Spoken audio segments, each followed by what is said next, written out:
काल दिवसभर ना फ्रोझन रेन झाला होता आणि आज सकाळी बघा झाडावर कसा बर्फसारखा आईस फ्रीज झाला आहे। सगळं एन्व्हायरमेंट एकदम ग्लास सारखं दिसत होतं आणि खूप सुंदर दिसत होतं, पण तेवढीच थंडी पण होती। बघा सर्व झाडांवर आईस जमला आहे।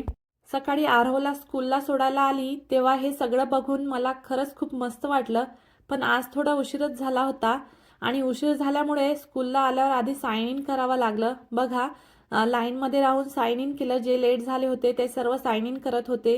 मग मी पण आरोहचं साइन इन केलं। कॅनडामधल्या स्कूलमध्ये जर थोडा उशीर झाला ना तर आधी ऑफिसमध्ये जाऊन साइन इन करावं लागतं। सिक्युरिटीसाठी खूप स्ट्रिक्ट रूल्स असतात इथे, प्रॉपर सिस्टीम आहे सगळं इथं।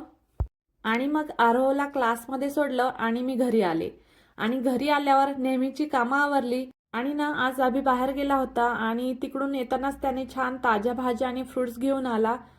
मग जेवण झाल्यावर सगळं नीट ठेवून दिलं आणि फ्रेश भाज्या असल्या ना फ्रीजमध्ये की किती छान वाटतं ना, आणि प्लॅनिंग केलं की कुकिंग पण सोपी होते।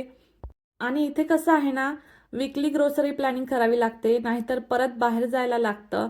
आणि फ्रेश भाज्या बघून ना खरंच खूप मस्त वाटतं, कधी कधी इंडियाची आठवण पण येते। आणि मला ना फ्रीज ऑर्गनाईज केलं की फ्रेश वाटायला लागतं।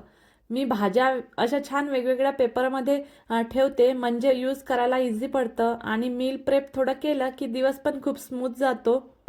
तर आजच्या दिवस इतकंच। पुन्हा भेटूया पुढच्या व्हिडिओमध्ये आणि व्हिडिओ आवडला असेल तर लाईक करा आणि सबस्क्राईब करा चॅनलला।